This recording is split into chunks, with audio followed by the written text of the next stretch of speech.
Merci. En tout cas, c'est pas facile de mettre la main sur vous. Hein. D'accord.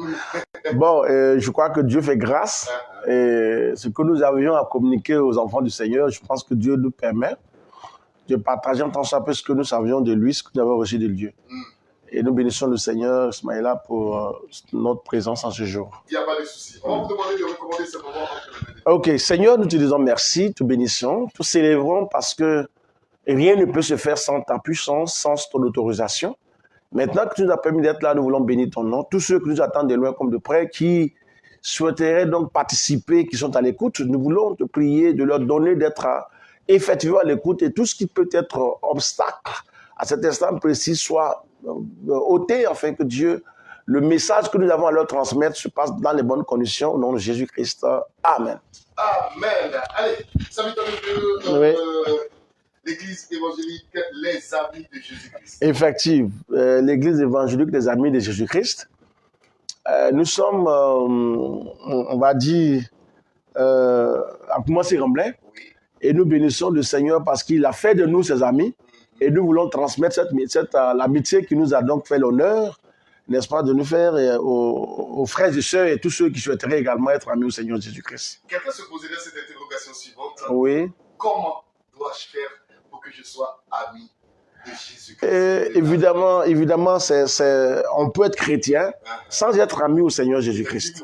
Voilà, comme vous le savez, un père qui a peut-être 5-10 enfants qui ne sont pas forcément ses amis. Voilà, parmi ses enfants, il y en a qui l'obéissent, qui l'écoutent. Et donc, évidemment, il sera en train de transmettre son savoir, ces enfants-là, qui sont à l'écoute de leur père. Voilà, et ensuite, ils reviennent donc les amis. Ils sont non seulement fils, père et fils, mais aussi l'amitié rentre là-dedans. Et quand l'amitié rentre, ça veut dire que le lien est tellement fort que rien ne peut entrer entre le père et le fils. À vous entendre, waouh, ça veut dire que vous avez un puissant témoignage. Ah oui, justement. Justement. Le jour à venir, oui. J'espère que l'Éternel des armées nous donnera l'occasion de pouvoir aller à la rencontre de ce témoignage. Oui, oui. Pour ça puisse édifier les enfants de Dieu. Effectivement, le temps viendra. Le jour que l'Éternel va nous choisir, mesdames, mesdemoiselles, messieurs, restez à l'écoute, Jésus-Christ délie. Il continue toujours de délier. Effectivement. Alors, ça veut dire aujourd'hui, on va aller faire de quoi? Eh bien, aujourd'hui, nous allons parler, n'est-ce pas, de la maladie de l'âme. Et il y a l'accent, donc nous allons mettre également l'accent sur la manipulation de l'âme. Voilà, la manipulation de l'âme. On a vraiment pas mal de choses à dire. Et je pense que pour le peu de temps que nous allons donc, Dieu va nous faire grâce, et nous allons donc permettre aux éditeurs, mais avant tout propos, je voulais donc dire merci à Dieu. Parce que l'émission de la dernière fois, nous allons parler de ce mardi passé, et le dimanche, nous avons eu assez d'appels. Et nous avons reçu pas mal d'éditeurs, nous avions prié pour au téléphone, nous les avons reçus. Aujourd'hui, ce dimanche, plein était là, nous avions pu parler avec eux, nous avons prié pour eux. Et nous avons en réalité, on se rencontrés et tous ceux qui ont pu se déplacer. Par contre, d'autres n'ont pas pu se déplacer, mais par téléphone, nous avons pu prier pour eux. Donc nous bénissons le Seigneur pour tous ceux qui nous suivent de loin comme de près, car nous savions que c'est un moment intense et Dieu est sur le point d'opérer le miracle dans la vie de quelqu'un. Et ce que nous avions, c'est ce que nous allons leur communiquer, parce que Dieu est un Dieu miséricordieux et il est sur le point de délivrer, de faire du bien à quelqu'un. D'accord. Allez, voilà, mesdames, mesdemoiselles et messieurs, je crois que sans trop monopoliser ma prise de parole, nous allons céder toute la latitude aux serviteurs de Dieu pour que l'information ou encore le message que notre Père, moi je le dis notre grand-père, parce que nous sommes les petits enfants de Christ. Voilà, nous sommes les enfants de Christ. Donc il va falloir bien déterminer les choses. Voilà. Alors, Dani, ça c'est une forme de transition. On la latitude afin de nous enseigner. Merci beaucoup. Eh bien, nous bénissons le Seigneur. Gloire soit rendue au Seigneur. Nous allons passer donc à l'écoute de la parole du Seigneur. Dans le livre, n'est-ce pas, de Zacharie 11, à partir du verset 4 à 5, qui dit ceci. Et donc, je vais faire la lecture. Nous avions lu ceci depuis le matin, mais il plaît au Seigneur que nous parlons de cela ce soir. Zacharie, on va dire 11 à partir du verset 4 à 5 dit ceci. Ainsi parle l'Éternel, mon Dieu, paie les brebis destinées à la boucherie. Verset 5. Ceux qui les achètent les égorgent impunément, et celui qui les vend dit, béni soit l'Éternel, car je m'enrichis. Et leur pasteur ne les épargne pas, dit le Seigneur. Et le deuxième passage dans le livre, n'est-ce pas, de Psaume 124, à partir du verset 6 à 7, je reprends. Psaume 124, verset 6 à 7, dit ceci. Béni soit l'Éternel qui ne nous a pas livrés en proie à leurs dents. Verset 7. Notre âme s'est échappée comme l'oiseau du filet de l'oiseleur. Et le filet s'est rompu et nous nous sommes échappés. Alors, merci frères et sœurs en Christ. Nous voulons parler d'un mystère, de quelque chose qu'on n'en parle pas. Mais il est clair qu'aujourd'hui, parce que le Seigneur a dit que tout ce qui est caché sera, on va dire, révélé. Et le temps de la révélation, effectivement, est arrivé. Et nous bénissons le Seigneur pour tous ceux qui nous suivent de loin comme de près. Il s'agit donc aujourd'hui, n'est-ce pas, le thème en réalité que nous avions partagé la semaine passée, je ne fais que revenir juste un peu. Et nous avons parlé, n'est-ce pas, de la possession de l'âme. C'est-à-dire ceux qui possèdent, qui ont la possibilité de posséder l'âme d'un individu. Voilà. Et c'est pour cela que nous bénissons aussi le Seigneur. Saluons tous ceux qui nous suivent en direct à cet instant précis de la radio Zénith 92.8 FM. Nous bénissons le Seigneur, que le Seigneur continue de les arroser, de les garder entre creux de ses mains. Frère, nous avons constaté qu'il y a des choses qui se passent sur la terre des hommes et il est important que nous parlons de ceci. Il est très important. Et le Seigneur a mis le doigt dessus. Nous voulons permettre à tous ceux qui nous écoutent d'être attentifs. Car, n'est-ce pas, parlant de la possession de l'âme, qu'est-ce que c'est? Eh bien, pour tous ceux qui nous suivent de loin, je vais donner 3 aspects. La possession de l'âme, eh bien, le premier point, nous disons le petit A, la possession spontanée de l'âme. Le petit B, l'influence. Et le petit C, la possession persistante, n'est-ce pas, liée à l'âme. Et on ne pourra pas tout voir aujourd'hui parce que le temps ne nous permet pas, parlant de toutes ces choses.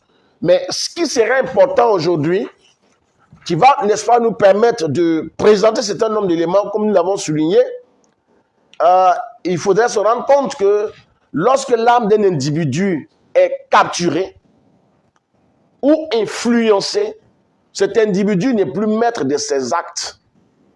Voilà. C'est pourquoi nous avions dit, nous avons constaté des comportements qui ne sont pas, on va dire, des comportements hasardeux, des choses qui ne sont pas bien à dire.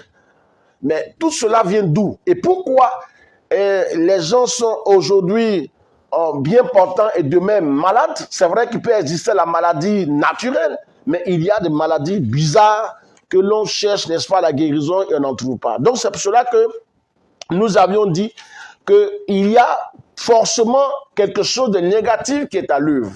C'est pour cela que nous avons mis l'accent sur la possession spontanée. C'est quoi la possession spontanée? Alors, le texte que nous avions lu dans le livre de Zacharie nous dit ceci. Zacharie, nous avions lu tout à l'heure, Zacharie 11, versets 4 à 5, et nous avions dit ceci, pour rappeler aux auditeurs qui nous suivent, qui viennent prendre la marche maintenant. Ainsi parle l'Éternel, mon Dieu, paie les brebis destinées à la boucherie. Verset 5. Ceux qui les achètent les égorgent impunément. Celui qui les vend dit, béni soit l'Éternel, car je m'enrichis. Et leur pasteur ne les épargne pas. Vous voyez, c'est-à-dire, parlant, n'est-ce pas, des brebis ici, c'est des âmes, c'est des êtres humains.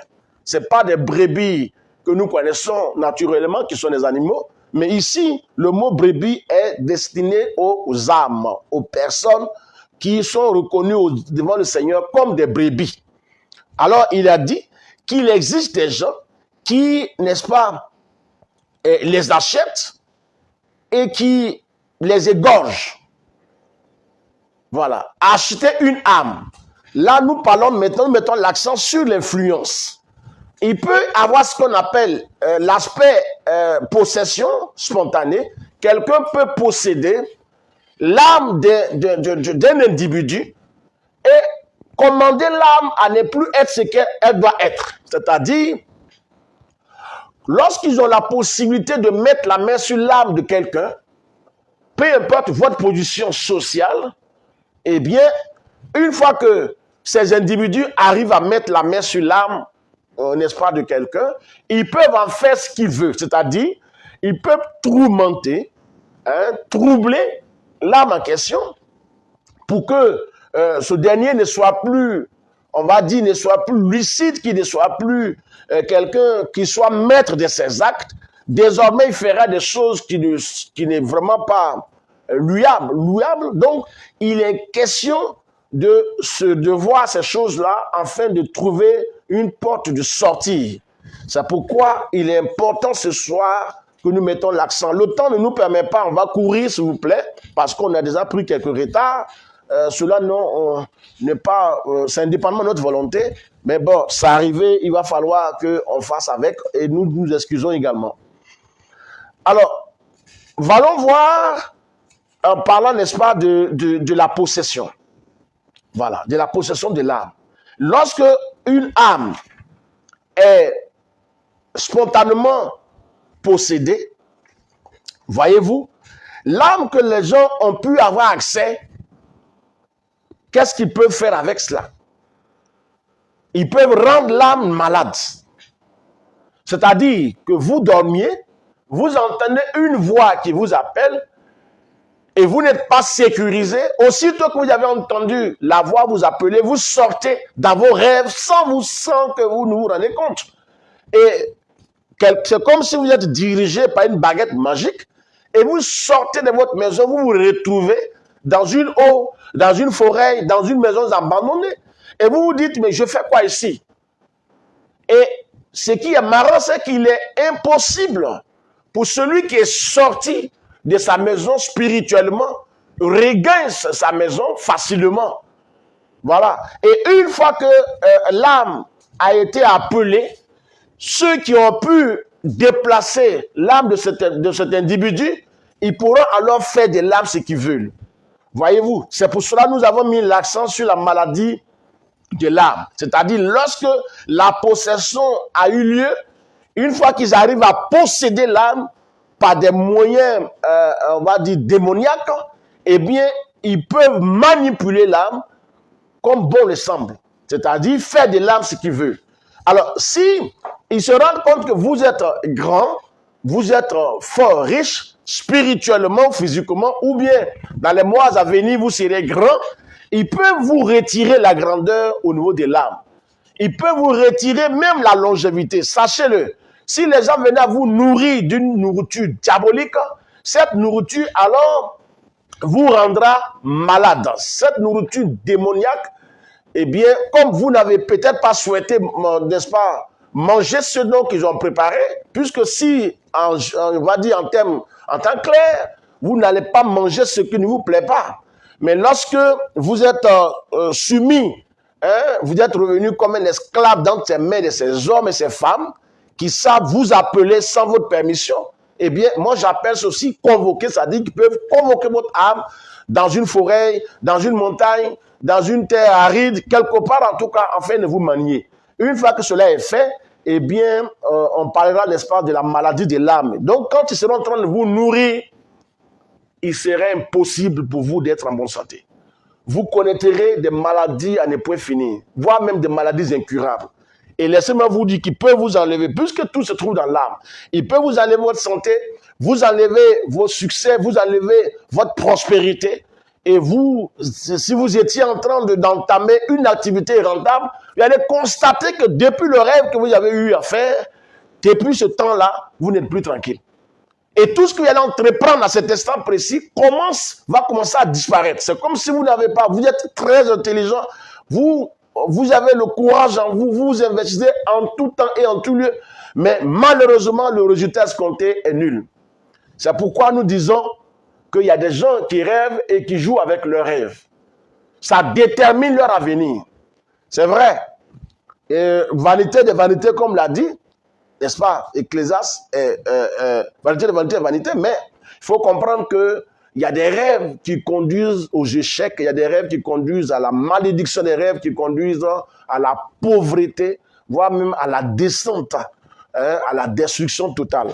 Alors, c'est pourquoi nous avions dit, et ce passage que nous venons de vous communiquer, dit, voilà des gens qui, donc le Seigneur a dit, paie mes brebis, destinées n'est-ce pas, à la boucherie. Voyez-vous, ceux qui les achètent les égorgent impunément. Ceux qui les vendent disent, béni soit l'Éternel. Voyez-vous, ils se réjouissent parce qu'ils ont pu acheter, appeler une âme, et qu'est-ce qu'il leur arrive de faire? Ils ne se limitent même pas qu'à nourrir, à donner à manger, mais ils vendent aussi, ils sont capables de vendre l'âme d'un individu. C'est-à-dire, vous marchez et vous êtes vendu. La question, c'est clair. Et celui qui va vous acheter pourra faire de vous ce qu'il veut. Vous êtes un homme libre, vous êtes une autorité, vous êtes un homme, on va dire, une personne bien détruite, mais vous allez vous rendre compte que vous n'êtes pas libre de vos mouvements. Alors, c'est pourquoi il est question de comprendre que lorsqu'on se sent dans des situations pareilles, il faut rechercher sa mise en liberté, Sinon, tout ce que vous allez entreprendre va connaître une baisse, une descente. Et c'est pour cette raison qu'il faut revenir donc au Seigneur. Alors, donc, il y a des gens qui savent. C'est pour cela que je dis à quelqu'un, je vous prie.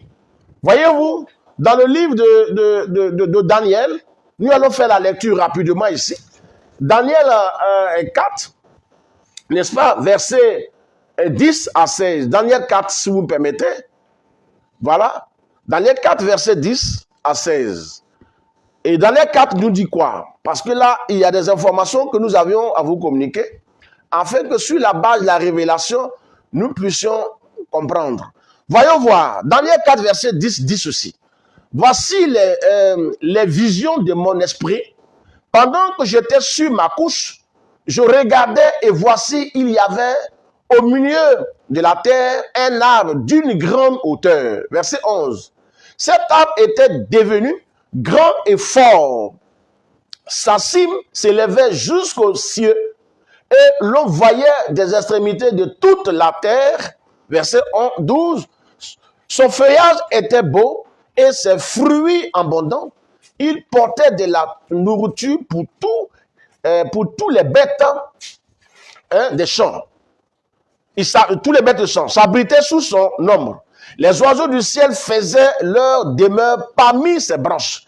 Et tous les êtres vivants tiraient de lui sa nourriture. Verset 13. Dans les visions de mon esprit que j'avais sur ma couche, je regardais et voici un de ceux qui veillaient, qui sont saints, descendus des cieux. Verset 14. Et il criait avec force et parlant ainsi. Abattez l'arbre, coupez ses branches, sécuez le feuillage et dispersez ses fruits, que les bêtes fuient de dessous et les oiseaux du milieu de ses branches. Verset 15. Mais laisse à terre le tronc où se trouvent les racines et liez-le avec des chaînes de fer et des reins parmi l'herbe des champs, qu'il soit trempé de la rosée du ciel et qu'il y ait comme des bêtes l'herbe de la terre pour partage, qu'il ait, on va dire, voilà, et qu'il lié-le avec des chaînes, des fers et des reins, parmi donc l'herbe des champs, qu'il soit trempé de la rosée du ciel et qu'il est comme les bêtes de l'herbe, l'herbe de la terre pour manger. Voilà, voyez-vous, pour partage. Je suis en train de courir pour gagner un temps. Et verset donc 16, son cœur d'homme lui sera ôté et un cœur de bête en sera donné et 7 ans passeront sur lui. Verset 17, cette sentence est un décret des cieux qui veille. Cette résolution est un ordre des saints afin que les vivants sachent que le Très-Haut domine sur le règne des hommes, et qu'il donne à qui il plaît, qui lui plaît, et qu'il élève le plus vil des hommes. Amen. Alors, voyez voir, ceci s'adresse à Nebuchadnezzar, hein, le roi de Babylone, le grand Babylone. Cet homme-là avait donc, on va dire, avait un comportement qui n'était pas appréciable. Mais ce qui s'est passé, c'est que la sentence qui lui a été, on va dire, qui a été prononcée à son égard, le décret du Très-Haut, c'était pourquoi? Il s'agissait du fait que cet homme se réclamait, s'acclamait, disait qu'il était le grand Nebuchadnezzar et qu'il pouvait donc gouverner partout. Et l'accent donc dans lequel je voudrais mettre, c'est le fait que le cœur de la chair, le cœur de l'être humain lui a été enlevé et ils ont mis en lui, en place du cœur humain, n'est-ce pas, le cœur de bête. Et ainsi, Nebuchadnezzar a quitté son trône et s'est retrouvé dans la brousse et broutait l'herbe comme un animal sauvage. Donc herbivore. Voyez-vous, qu'est-ce qui s'est passé? En réalité, c'est son esprit qui a été transformé. C'est-à-dire qu'ils ont mis en lui un esprit d'un animal et non l'esprit d'un être humain. Ce qui veut dire que lorsque l'esprit d'animal s'est installé en lui, il est revenu sauvage, il est revenu un animal et donc il broutait l'herbe, il marchait à quatre pattes. Il n'était plus un être humain parfaitement. Et il a fait 7 ans dans la brousse. Voyez-vous, qu'est-ce qui s'est passé? Quand l'âme d'un individu est appelé dans un endroit quelconque, vous allez avoir un comportement qui ne ressemble même plus à un comportement d'être humain. C'est à ce titre-là que je dis bien, vous allez constater dans ce contexte que lorsqu'il y a une possession, si la possession est une possession spontanée, ça veut dire que vous êtes contrôlé, on va dire spontanément, vous êtes contrôlé à partir du moment où il y a une bénédiction qui parvient. Lorsqu'une bénédiction vous parvient, il y a des gens qui peuvent voir cela et ils arrivent à quitter leur corps, ils viennent s'installer en vous. Ou soit ils retirent votre âme, ils mettent quelque part, ils viennent s'installer. Vous allez vous comporter comme eux. Si c'est un vieillard qui a pu le faire, vous allez avoir un comportement d'un vieillard. Alors, si c'est une personne qui, on va dire, qui a un comportement absurde, vous allez constater que le comportement bizarre va s'installer. Et la question se pose, pourquoi? Hier, cet homme était normal. Pourquoi est-ce qu'il est revenu aujourd'hui comme ça? Et donc, ça étonne les gens.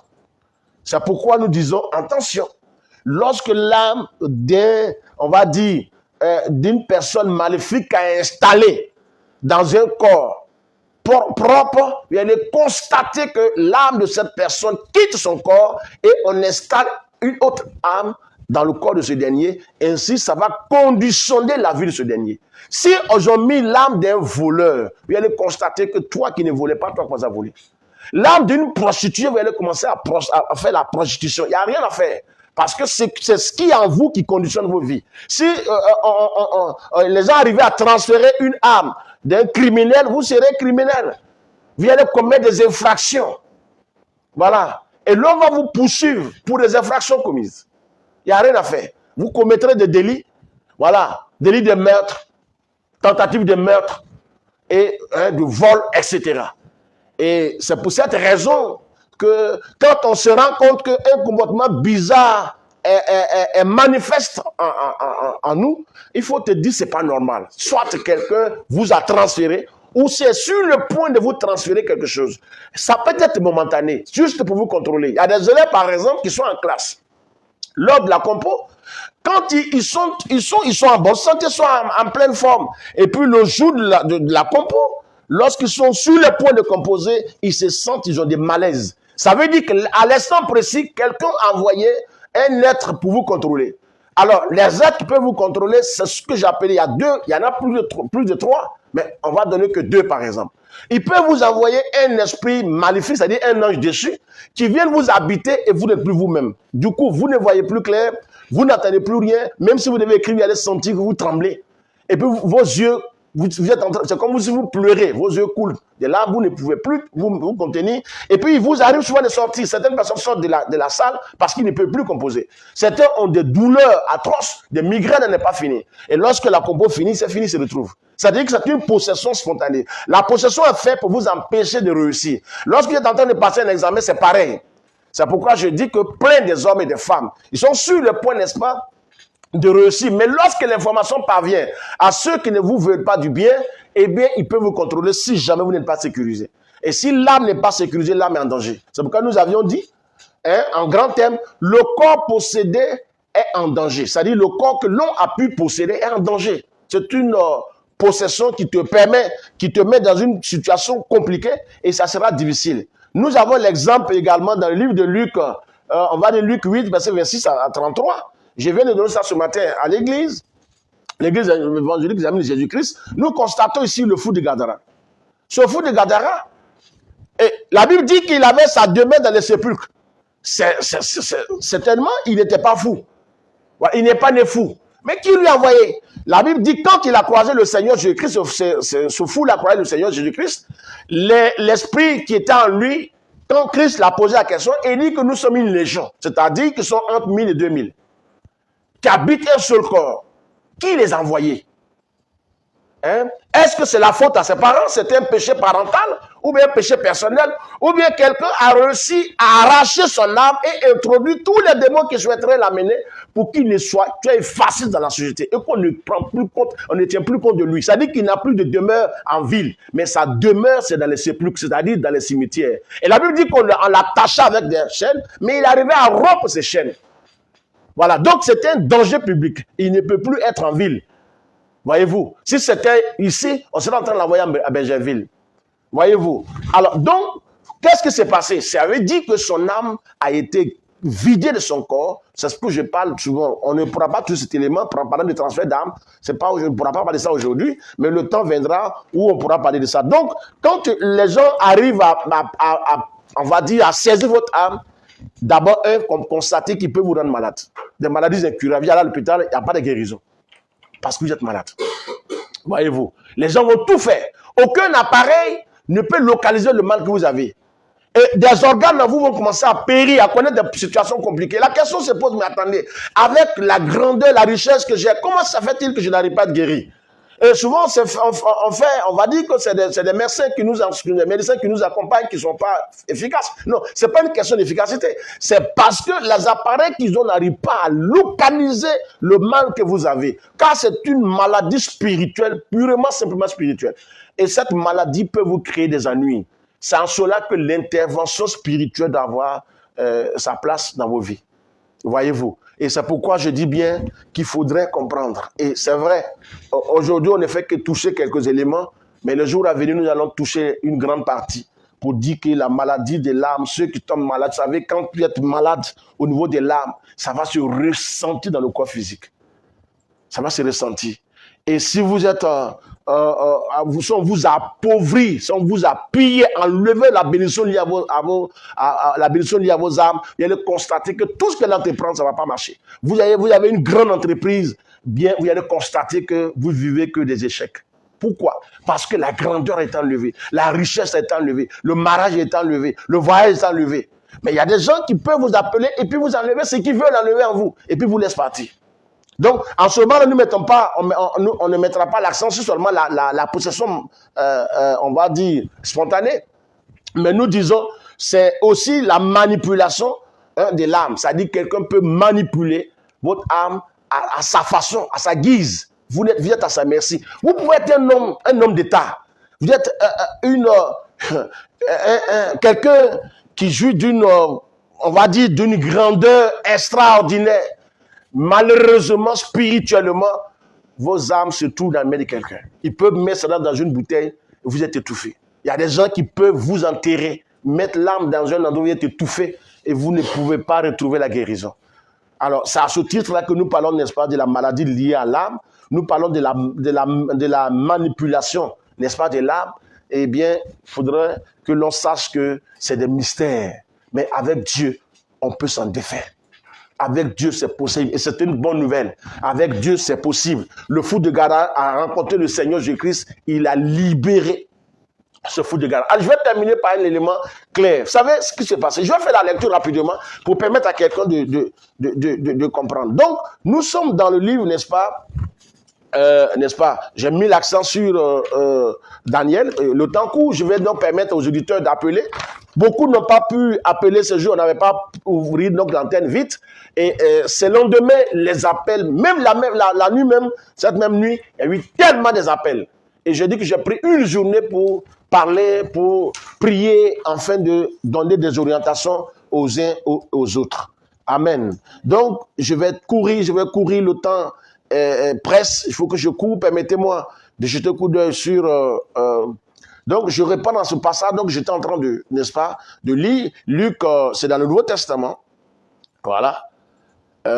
Luc 8, n'est-ce pas, à partir de verset, on va dire, Luc 8 à partir de verset 26 à 33.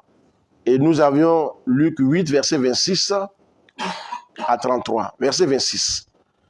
Je vais courir avec vous, permettez-moi, le temps est court, je vais courir.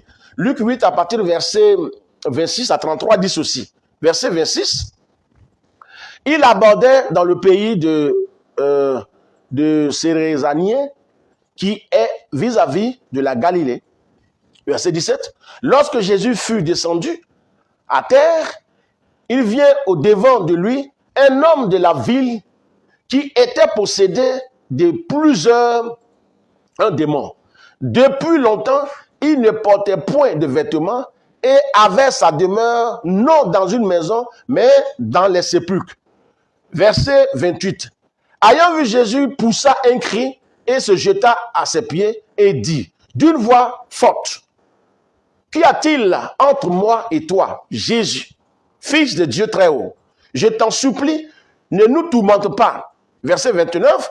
Car Jésus commandait à l'esprit impur de sortir de cet homme, dont il était emparé depuis longtemps. Depuis longtemps, on les gardait liés des chaînes et les fers aux pieds. Mais il rompait les liens et il était entraîné par le démon dans le désert. Verset 30, Jésus lui demanda, quel est ton nom? Légion, répondit-il, car plusieurs démons étaient entrés en lui. Verset 31, et il pria instamment Jésus de ne pas leur ordonner d'aller dans l'abîme. Verset donc 32, il y avait là, dans la montagne, un grand troupeau de pousseaux qui pesaient et les démons suppliaient Jésus de leur permettre d'entrer dans ce pousseau. Et il leur permit. Verset 33, les démons sortirent de cet homme et entra dans le pousseau et le troupeau se précipita des pentes escapées dans le lac et se noya. Et verset 34, ceux qui les faisaient paître voyant ce qui était arrivé et s'enfuit et se répandit la nouvelle dans la ville et dans la campagne. Verset 35, les gens allaient voir ce qui était arrivé et il vient auprès de Jésus et il trouva l'homme de qui étaient sortis les démons, assis à ses pieds, vêtu et dans son bon sens, et il fut saisi de frayeur. Amen. Alors, voyez-vous, donc cela est dit que ce sont des génies qui sont installés dans la vie de cet homme. Et donc, ils ont dit, quand ils ont rencontré le Seigneur a dit, mais comment vous appelez? Nous sommes une légion. Voilà, on est beaucoup. Ok, et il a dit, ok, maintenant il va falloir quitter le lieu. Donc, jusqu'ici, répondre à cette question qui dit, le Seigneur Jésus-Christ délie. Et donc, il a ordonné aux esprits de lâcher prise, de quitter sur le champ ce monsieur. Et ils ont dit, écoute, ne nous envoie pas partout, mais nous envoie sur les ports, parce que nous voulons entrer sur les ports. Donc, nous mettons l'accent sur le transfert d'esprit. Et ils sont entrés dans les ports les ont conduits dans la mer et tous noyés. Voyez-vous, ceux à qui appartenaient ces ports-là se sont plaints, certainement. Mais l'homme a été libéré. Est-ce que les démons sont noyés? Non. C'était un moyen de transfert. Ils sont passés par les ports pour entrer dans l'eau. Est-ce qu'ils sont morts dans l'eau? Non, ils ne meurent pas parce que certainement ils viennent des eaux. Eh bien, là, nous mettons l'accent. Ceux qui arrivent à vous appeler de cette façon, ils peuvent vous mettre dans les ports, mettre les chiens ou on va dire dans les poulets. Une fois que le poulet est gorgé, toi tu meurs. Parce que c'est ton âme qu'on a mis dans le poulet. C'est pourquoi il y a des morts bizarres qui se passent sur la terre des hommes. Tu es grand, tu as des milliards, tu as des grandes maisons, tu es véhiculé, tu as tout. Mais malheureusement, eh bien, ton âme qui est prénable n'est pas gardée. N'est pas gardée. Et ceux qui sont plus forts que toi spirituellement peuvent t'appeler et te mettre dans une bouteille. Ils peuvent décider de t'éliminer quand ils voudront. Oui. Voilà l'élément costaud. S'ils ne t'éliminent pas, ils peuvent alors attendre. Et aussi, non seulement attendre, mais ils peuvent aussi te vendre. C'est pourquoi Zacharie dit, voici des gens qui vendent des brebis impunément. Et puis ils vont les égorger. C'est à ce titre-là qu'il y a des gens qui ont pris leurs âmes, ils ont mis dans les bœufs. Et lorsque les bœufs ont été égorgés, ils sont tombés, ils sont morts. Certains, c'est dans les chiens. Quand il appelle ton âme, qu'ils arrivent à placer ton âme dans un chien, le chien a fait un accident, toi tu meurs. Il n'y a rien à faire. Donc, ça aussi, nous mettons l'accent sur la possession, n'est-ce pas, la maladie de l'âme, la manipulation de l'âme. La manipulation peut vous conduire à la mort. Que le Seigneur vous bénisse. Et donc, je voudrais permettre aux éditeurs, n'est-ce pas, de nous, s'ils ont on va ouvrir l'antenne maintenant, leur permettre. Alors donc, Ismaël, je suis avec vous. Ben voilà, mesdames, mesdemoiselles et messieurs, si vous souhaitez participer à cette émission, vous êtes les bienvenus. On vous donne les deux contacts de la radio. Vous avez le 07 48 12 92 00, 07 48 12 92 00, le 01 51 40 11 61, 01 51 40 11 61. Ces deux contacts vous donnent accès à cette émission. Si vous vous sentez concerné par cet enseignement, vous êtes les bienvenus. Dans le cas contraire, ça dit Jésus-Christ béni, quelle que soit la situation dans laquelle vous vous trouvez, vous êtes les bienvenus. 07 48 12 92 00, 07 48 12 92 00, 01 51 40 11 61. Si au cours de l'exposé de l'homme de Dieu, il y a un point que vous n'arrivez pas à cerner, vous êtes aussi concerné, vous pouvez nous appeler à ces deux contacts-là pour qu'on puisse déjà qu'on puisse vous prendre en direct. Et puis maintenant, bon, l'homme de Dieu vous apportera les éclaircies dont il s'agit. 07 48 12 92 00, 07 48 12 92 00, le 01 51 40 11 61. Allô, auditeur, auditrice, bonsoir. On va prendre le casque s'il vous plaît, un instant. Ne déconnectez surtout pas, voilà, un instant. Voilà, on va vous prendre en direct, voilà, ne déconnectez pas, voilà. Allô, bonsoir. Ça va? C'est quel nom? Allô? Wow, on a du mal à vous entendre, hein, cher ami. Allô? Wow. Ok, rappelez-nous s'il vous plaît, parce que là, on a du mal à vous entendre. Ok. 07 48 12 92 00, 07 48 12 92 00, le 01 51 40 11 61. Ça passe pas. Ah oui, c'est vrai. Ok.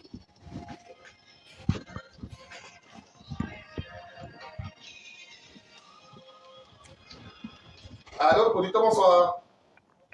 C'est quel nom?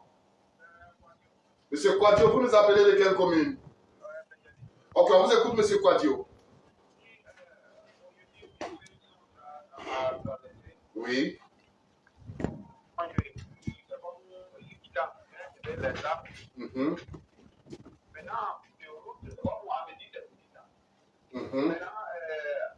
Je venais en cours de route et puis les policiers là, ils m'ont appelé.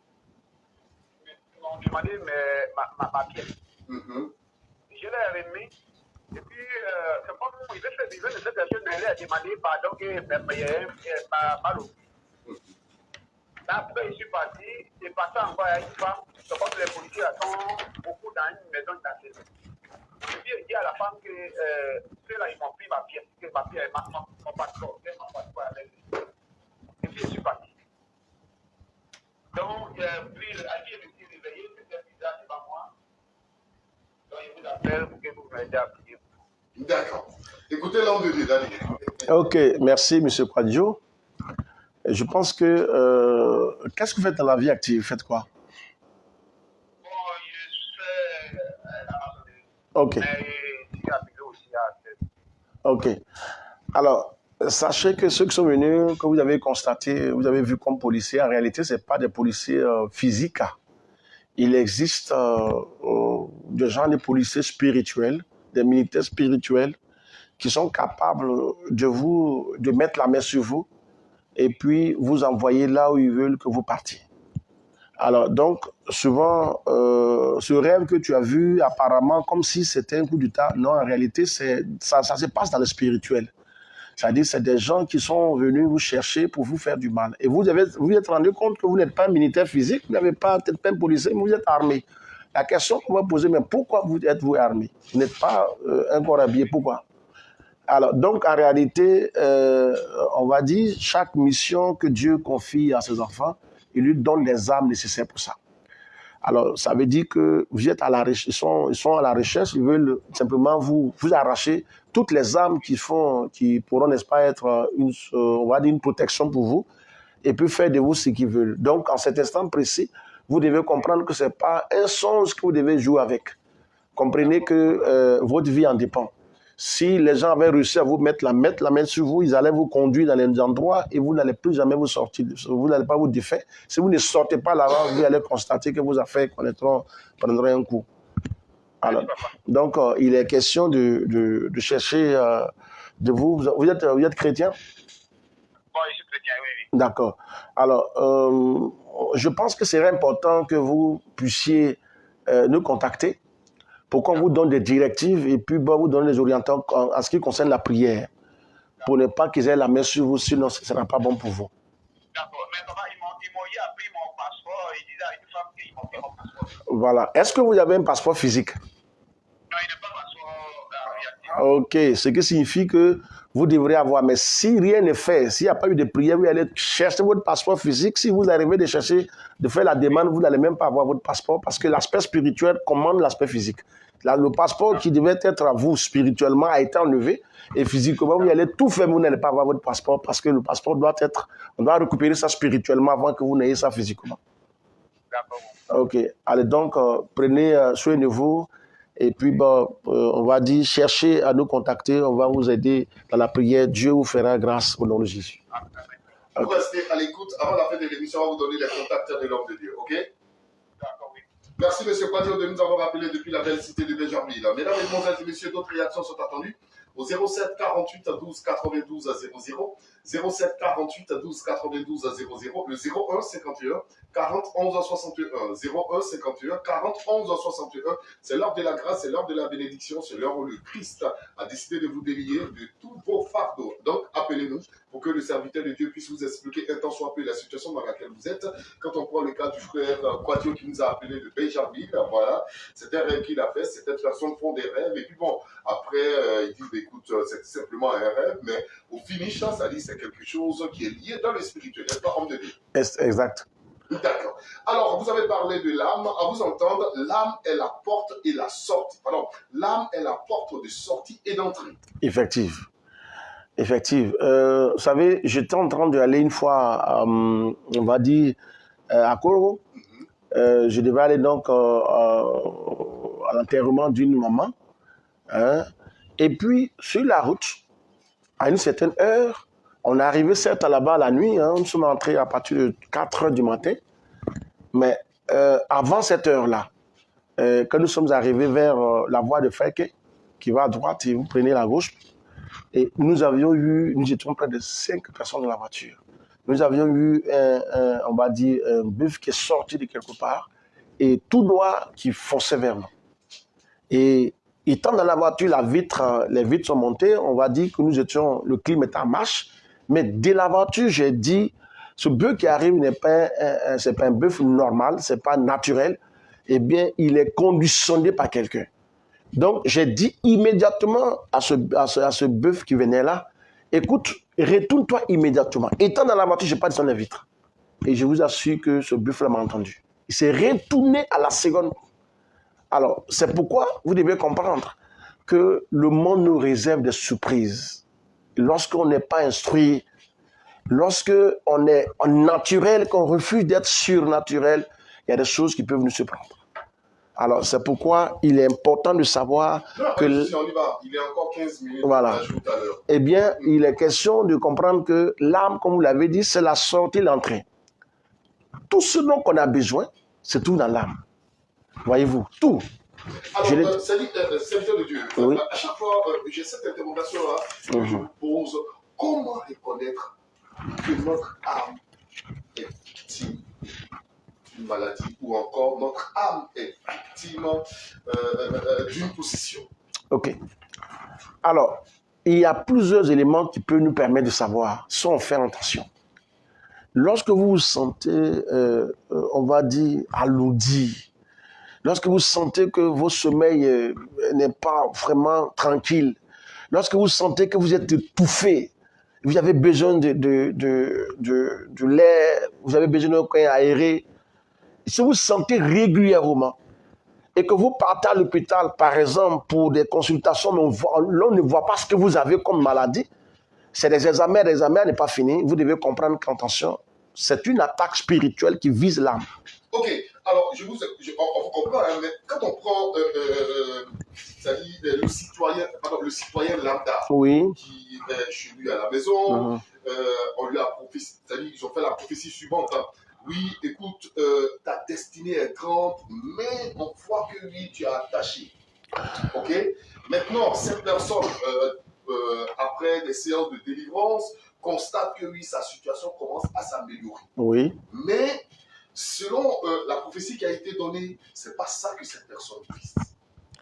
Alors, il y a deux éléments qui ressortent. Vous savez, lorsque l'âme est détachée, il faudrait bénir l'âme pour que l'âme retrouve sa source naturelle.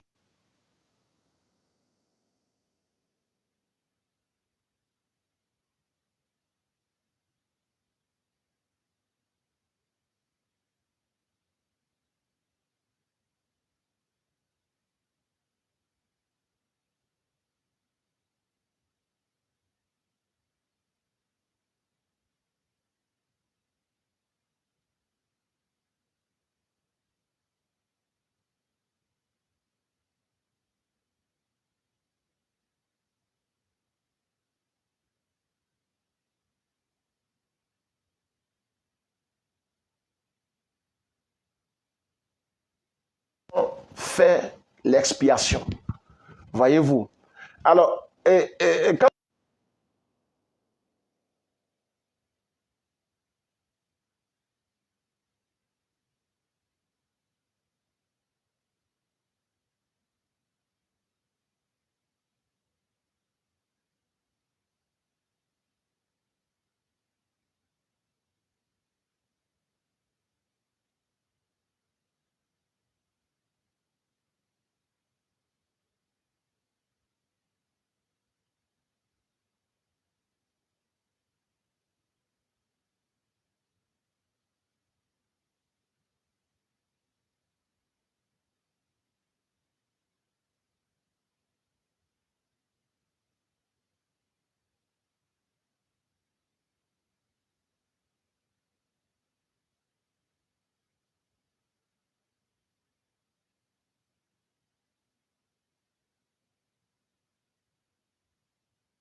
Wow. Il n'y a rien à faire. Alors, écoutez bien. Tous ceux qui ont fait des adorations, qui ont adoré les esprits des eaux, hein, qui ont adoré des montagnes, c'est-à-dire l'esprit venant de montagnes, qui ont adoré, n'est-ce pas, des esprits venant des arbres ou de la forêt, vous allez constater un comportement bizarre. Mais les adorations, en fait, vous allez constater que les enfants de ces derniers ne seront pas en paix. Même s'il leur arrive de progresser, un temps viendra, ils vont descendre. Leurs affaires vont commencer à perdre. Ça va se redresser. C'est-à-dire, c'est comme si une force surnaturelle les combat. Il y a des crédits qu'ils vont demander, ils vont vous demander de payer. Alors, donc, si vous recevez le sang d'un individu, de ces gens, sans prier, on prie et on reçoit. Si vous ne recevez pas, vous mourrez également. Mais pourquoi ne pas recevoir? On peut recevoir sans toutefois savoir quel est le lien qui lie à ce sang avec ce dernier. C'est-à-dire, quelle est la malédiction parentale qui est dans le sang de ce dernier. Parce qu'à travers le sang, on peut connaître ton identité. Dès que l'on a touché ton sang, physiquement, spirituellement, vous êtes connu. Bonsoir, serviteur de Dieu. J'ai fait un rêve où, à chaque fois que je voyais des femmes, mon sexe devenait long, au moins 1 mètre ou demi de longueur. Et quand je voyais plus, je devenais normal. Qu'est-ce que cela signifie, Monsieur Kwasi de Yopougon? D'accord. Alors, cela veut dire simplement que l'on transpire on va dire, un esprit de sexualité. Ça veut dire que c'est un esprit de mari de nuit. Alors, il faut bien qu'il soit débarrassé de cela. Si cela s'est fait dans l'aspect spirituel et que cela a de l'impact physiquement, s'il ne se débarrasse pas de cela, il sera contrôlé constamment par la sirène des eaux. Comprenez bien. Alors, il y a des êtres humains sur Terre qui ont un lien étroit avec la sirène des eaux. Il n'y a rien à faire. Et donc, une fois que cela se manifeste sur vous, vous allez constater qu'une partie de vous commence à être dérangée. Alors, serviteur de Dieu, en vous entendant, ça veut dire que oui, nous sommes tous victimes. Ah, sans exception. Il faut véritablement la grâce de Dieu. Lorsqu'on vit bien, lorsqu'on essaie d'obéir au Seigneur, on peut être moins attaqué. Sinon, tout le monde est sans exception sur le rétroviseur de ces êtres magnifiques. Alors, comment est-ce que vous arrivez à expliquer le fait qu'un enfant à l'école, il est brillant, il est major de sa promotion, et quand cette personne finit ses études, au lieu d'être major, ou encore avoir le boulot dont il rêve, mais malheureusement, celui qui est premier se retrouve, on va le dire, au bas de l'échelle, ou encore celui qui est au bas de l'échelle se retrouve, comme elle a même aujourd'hui, bien positionné. Ok, merci. Vous savez, il y a des familles, il y a des gens qui ont vendu, on va dire, leur élévation. Il y a des familles qui ont vendu leur réussite. Et si vous venez de ces gens de familles-là, l'occasion peut être donnée d'être brillant à l'école, mais vous finissez, vous n'avez pas travaillé. Voilà, parce que le travail, certains voyaient que leur famille mourait. Donc, ils sont allés contracter un fétiche. Et vous savez, il y a des gens, il y a des fétiches que vous ne pouvez pas déplacer. Là, je suis ferme là-dessus. Il y a des fétiches qui demandent à ce que vous entrez, que vous leur offrez le sang, que ce soit le sang des animaux. Quelquefois, des fétiches qui demandent le sang humain. Voyez-vous, avant même que vous les déplacez.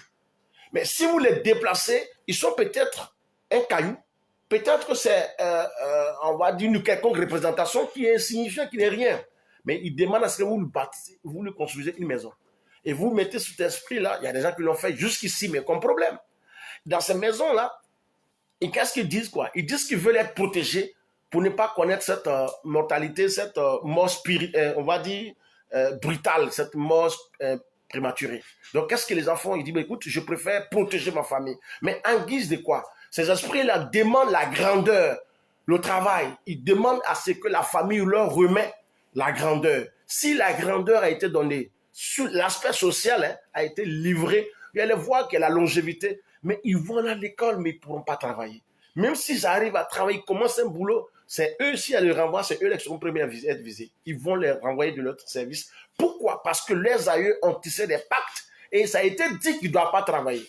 Parce que la grandeur a été donnée en lieu et place de la longévité. C'est pourquoi il ne faut même pas marchander avec ces esprits-là. Ils n'ont pas, c'est des mercenaires, ils n'ont pas pitié. Le Seigneur a été clair dessus dans le livre des gens 10, ils ne viennent que pour détruire, pour égorger, voler. Jean 10, verset 1. C'est pourquoi il est clair qu'il ne faut même pas essayer. Ceux qui ont fait cela savent ce qui leur attend. Ce n'est pas bon. Comment arrivez-vous à expliquer le fait qu'aujourd'hui, les enfants de Dieu ou encore nombreux sont les auditeurs ou encore les enfants de Dieu qui ont le talent? On leur dit, mais écoute, mais toi, tu as le talent, c'est pas ta place qui est là. Mais on lui demande, mais fais un pas de l'avant, il se conforte dans la situation dans laquelle il est. Se plaît, je pense pas. Certainement, il y a des gens qui ne savent pas quoi faire. Vous avez des hommes de Dieu aujourd'hui, je le dis, hein, prenons dans tous les corps, que ce soit ce que j'appelle le corps ecclésiastique, hein, pareil ecclésiastique, voilà, les autorités ecclésiastiques, pareil ecclésiastique. Vous verrez aussi au niveau des différents corps tels que des enseignants, vous allez voir le corps de la gendarmerie, de la police nationale, etc., etc. Il y a des gens qui sont aujourd'hui, qui ont tout fait, qui sont, on fait tout pour être, par exemple, on va dire, adjudant, bon, on va dire sergent, et qui cherchent, ce ne serait-ce qu'à être sergent-chef. Ils vont tout faire, mais c'est-à-dire, ils ne passeront pas. Il y a un blocage. De nos jeunes frères qui sont au quartier, quand on les voit jouer au football, on dit, mais écoute, mais toi, ton talent est égal à tel joueur international. Il ne peut pas parce que, voyez-vous, en ce moment, vous allez constater que si vous fuyez bien dans sa famille, il y a eu des adorations où une partie de l'a été livrée. Il faut aller récupérer, c'est pourquoi je dis détacher. Il faudrait que d'abord, l'âme soit détachée et qu'on détache ce qui les appartient. Sinon, ils pourront tourner en rond dans leur quartier, ils n'iront nulle part. Peut-on dire que oui, l'âme agit sans aucune autre manière sur l'intelligence? Non, mais l'âme même, c'est l'intelligence. Ok, d'accord. L'âme, c'est l'intelligence, l'âme, c'est la réussite, l'âme, c'est le bonheur, l'âme, c'est la paix. Je vous ai dit qu'il peut vous enlever l'intelligence et puis vous laisser comme ça. Wow. Il peut vous retirer les finances, vous laisser comme ça. Vous allez tout faire, vous n'allez jamais attraper assez d'argent. Même si vous arrivez à attraper, vous n'allez rien foutre avec. Ça, c'est possible. Il peut vous maudire en sorte qu'en disant, avec tel, il peut vous maudire en disant, avec tel montant, vous n'allez jamais réussir. Vous allez entamer une entreprise où la construction n'est pas achevée. Vous allez voir qu'il y a des gens qui ont entamé, commis, on va dire, qui ont fait la fondation, mais qui ne peuvent pas achever. Ils vont mourir. Ils ne peuvent même pas achever. S'ils essayent, ils meurent. Parce qu'il y a des oppositions farouches. Je prends l'exemple de ces camarades avec qui on a eu à échanger à plusieurs reprises en disant encore ceci. Soumaya, je ne sais pas, mais j'ai l'impression que oui, ma vie est en train de ressembler à la vie de mon père, ou encore ma vie est en train de ressembler à la vie de ma mère. Ok. Ça, nous mettons l'accent sur la malédiction héréditaire, c'est-à-dire les gens ont hérité la malédiction de leurs parents. Ça n'a rien à voir avec l'état de l'âme. Non, en réalité, cela a des on va dire, voilà, sur l'âme. Pourquoi? Parce que la malédiction qui a été prononcée sur leurs parents affecte l'âme de l'enfant. Certainement, il y a des enfants qui ne sont même pas encore nés. Mais du fait que les parents ont fait des adorations, ils les ont livrés à des esprits sans espoir. Voyez-vous, il y a des gens qui ont pris crédit, je vous dis une chose, il y a des gens qui ont pris crédit pour faire des adorations. Et lors de leur pacte, ils disent que si je n'arrive plus à payer, mon fils qui vient après m'avoir payé. Donc vous travaillez, vous ne savez pas qu'il y a eu un contrat, des éléments pareils qui ont été faits avant vous. Vous naissez, vous travaillez, vous partez à l'école, tout va bien, vous êtes brillant, vous avez une activité rentable et puis bon, vous ne voyez pas votre argent. Parce que les gens vont se... Attendez, vous devez et vous devez payer. Et vous allez constater que votre argent se perd. Vous allez constater que ce que vous devez recevoir disparaît de vos mains. Les autres font des trucs qui apparemment qui n'est pas d'une certaine dimension comme vous, mais qui réussissent. Mais vous, à qui cette malédiction n'est-ce pas, impacte négativement, vous risquez de ne pas tirer votre épingle des jeu parce que là, il y a un problème qui se présente. Nous avions dit qu'on a besoin du Seigneur pour se défaire de cela. On a besoin du Seigneur pour se défaire de cela, raison pour laquelle ce jeudi qui arrive, le jeudi 4 mai, oui, et le jeudi 4 mai et le mardi 30 mai, 2 jours de délivrance, de restauration, où l'Éternel Jésus-Christ viendra délivrer ses enfants. Effectivement, ces jours-là, c'est des jours spéciaux. Voilà, le jeudi 4 mai, c'est le jour de la délivrance. C'est le jour où le scanner pointu va se mettre en marche. C'est que les ordinateurs, je veux dire que c'est que les appareils physiques sont capables de localiser. C'est en ce jour le Seigneur mettra le doigt. Il va dire, voilà ce qui s'est passé, voilà ce qui s'est passé. Alors, c'est sur cette base, vous savez, nous disons la révélation, la délivrance par révélation. C'est-à-dire, il faudrait qu'on diagnostique ce que vous avez. Si ça n'a pas été vu, il sera difficile de vous enlever de là. Et donc, c'est pourquoi le Seigneur permet à ce qu'on constate ce que vous avez. Et on vous dit ce que vous avez. Et ensuite, on va commencer à prier en fonction de ce que vous avez. Si vous êtes lié, on va falloir vous délier. Si vous êtes maudit comme ça, parce qu'il y a des gens qui maudissent et ils vous laissent. Et donc, on doit proclamer la bénédiction et mettre fin. Et il y a aussi des gens qui sont, on va dire, par leur propre comportement, ils se sont fait maudits par des entités. Eh bien, il faut aussi que le Seigneur agisse comme il est Dieu d'amour. Eh bien, il a dit qu'il va, selon le Seigneur, tous ceux qui viennent à lui charger, fatigués, il va les décharger. Mais tu peux être chargé sans être fatigué. Donc, lorsqu'on constate qu'on est chargé, mais épuisé, on court à lui et Dieu délivre. Seigneur Jésus-Christ de Nazareth, est-ce qu'en 1 heure du temps, on pourra cerner ce que l'homme de Dieu nous donne comme révélation? Parce que sûrement, ça dit, c'est même pas sûrement, certaines personnes sont assises chez elles à la maison, elles sont en train de faire une véritable rétrospective de leur vie, elles s'en rendent compte que oui, que leur âme est véritablement liée. Oui, constatons une chose, un exemple que je ne parle pas. C'est-à-dire que c'est des exemples palpables. Vous allez constater des gens qui ont bien démarré et qui terminent à la fin mal. Hein? Voilà. J'ai l'habitude de dire qu'il y avait un véhicule qu'on appelait Mon papa avait l'argent. C'était une Mercedes, je crois, 200, non, pas 490, Mercedes, je crois que c'est 200. Oui, 200. Un truc comme ça. La longue. Voilà. Et donc, on dit voilà, que mon papa avait l'argent. J'ai dit ça, c'est même pas bon à dire. Mon papa avait l'argent, mais qu'est-ce qui s'est passé? Effectivement. Voilà. Alors donc, c'est pourquoi tous ceux qui ont bien démarré, s'il n'y a pas eu de sécurisation, ils peuvent tomber en faillite. Il y a des gens même qui entourent, qui sont très intelligents, je vous assure, très intelligents, très compétents dans leur domaine respectif. Mais allez-y voir, confiez-leur une responsabilité, vous allez voir qu'ils vont capoter. Parce que derrière eux, ils se posent mille et une questions. Mais qu'est-ce qu'il y a? Quelqu'un finit par dire, mais est-ce que c'est moi qui ai tué Jésus-Christ? Est-ce que j'étais là quand il mourait? En réalité, tu n'étais pas là. Mais ce qui a été fait derrière toi, tu cours après. Voyez-vous, c'est pourquoi je dis bien, possession de l'âme, il y a deux éléments. Terre à terre, en quelques secondes, je vais définir. Des anges déchus peuvent posséder des gens. Parce que vos parents les ont adorés et ils leur ont donné le droit de vous visiter. Donc, quand ils vous possèdent, eh bien, ils vont se faire payer. Ce n'est pas vous qui les payez. Vous avez un gardien que vous ne pouvez... eux-mêmes, ils viennent à vous, ils disent, moi, je suis ton gardien. Ton grand-père m'a servi, il a dit que tu m'appartiens. Toi et ta descendante, tes enfants, tes petits-enfants sont à moi. Mais qu'est-ce que tu peux faire avec un esprit pareil? Donc, vous travaillez et puis vous perdez. Vous n'avez pas... Lui se sert spirituellement et puis vous, physiquement, vous recevez de l'argent, mais vous ne pouvez rien faire avec. Ça se manifeste. Nous avons plein des hommes de Dieu qui sont dans une situation pareille, même les hommes de Dieu. Oui, beaucoup sont là-dedans, ils s'investissent, ils donnent à fond. Et puis, allez, ça ne va pas quelque part. Mais nous pensons que Dieu a préparé ce moment pour ouvrir les yeux des uns des autres et tendre la main à quelqu'un. Tendre la main à quelqu'un pour dire, tu dois sortir de là. Comme il a dit à Lazare, sors.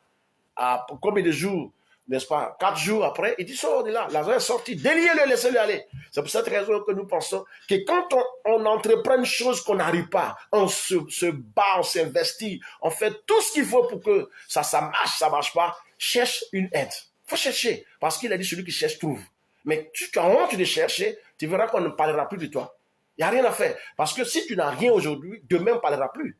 Voyez-vous, c'est pour cette raison que je dis une chose, que même si c'est une possession venant des anges déchus, une possession venant des êtres humains maléfiques, il faut que tu t'en débarrasses. D'accord. Voilà.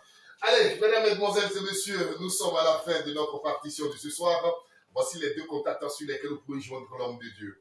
Le 07 08 30 05 36. 07 08 30 05 36.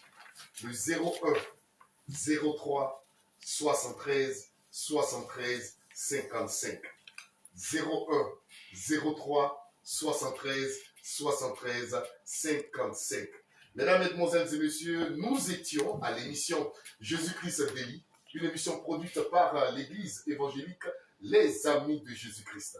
Daddy, la prière finale. Ok. Nous prions pour tous ceux qui sont dans des situations pareilles et qui souhaiteraient que la main de Dieu vienne sur leur vie. Et véritablement, lorsque la volonté y est, Dieu intervient. Père, nous voulons te rendre grâce. Nous savions que certains ont été appelés depuis leur domicile respectif, dans des cimetières, certains ont été appelés dans les champs, et qui ont été même enterrés, et qui n'ont plus cette possibilité de sortir. Ils ont laissé juste un petit trou pour qu'ils respirent. Et ces personnes physiquement sont étouffées, et ils transpirent. Ils se posent mille et une questions à quand la fin de tout cela. Père éternel, Dieu, je prie que là où se trouvent ces hommes et ces femmes, interviens et tends ta main afin de les libérer, car tu as fait la promesse en disant que tu ne laisserais pas orphelin.